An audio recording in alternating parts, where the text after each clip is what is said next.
let me give you a quick story. So my 7-year-old, he does not have social media. However, mommy has all types of social media, right? And I have to, and based to, marketing and things like that. And so I was shocked because he said, I took a video of them and I put it up on my reel. And he said to me, he said, Mom, how many likes did I get? So the first time I was like, I showed it to him. He had a couple of likes. And so I'm thinking, that's it. Do you know throughout that whole day, he kept coming to me asking how many likes did he get? And he was comparing himself to his brother because they both did a little video where they make the faces of the emojis type of thing. And I thought to myself, like, you're 7 years old. How do you know this culture of likes, shares, and who has the most and who has the likes, right? And he doesn't even have a social media account. So that just brought to my attention that this culture that we have created for our children, it does not help with the inside, right? That intrinsic motivation that they naturally need to be able to fulfill their goals in society. So it's almost as if they're driven mainly with extrinsic outside things. They're concerned about outside things that, and so it is so our responsibility as parents, right?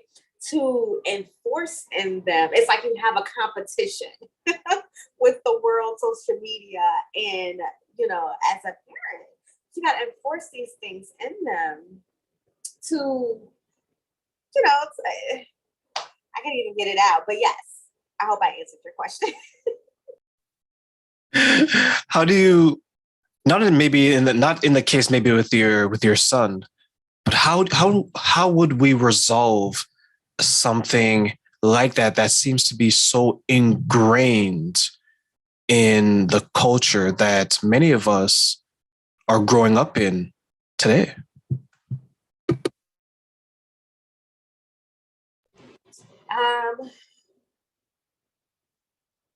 Well, so conversations in person, right? And, one of the things that is very culture sound is the electronics, and that so my kids do have tablets and they do play on their tablets and things. Is that we have to make the culture where there's rules and boundaries for it. There's space for it, but then there's space to have real life people interaction. So that is what I do for my children and for me, because I have to be accountable too, because kids model behavior. They see what's around them and they model behavior. And so I also have to be mindful and make sure that I have my boundaries that I'm checking for when I am using my phone and on my electronics. Even if I am working, it's like they don't understand that line. And so I have to teach it by making sure that I'm spending quality time with my significant others. And that's in relationships too. We can have another topic on that. Healthy relationships, quality time.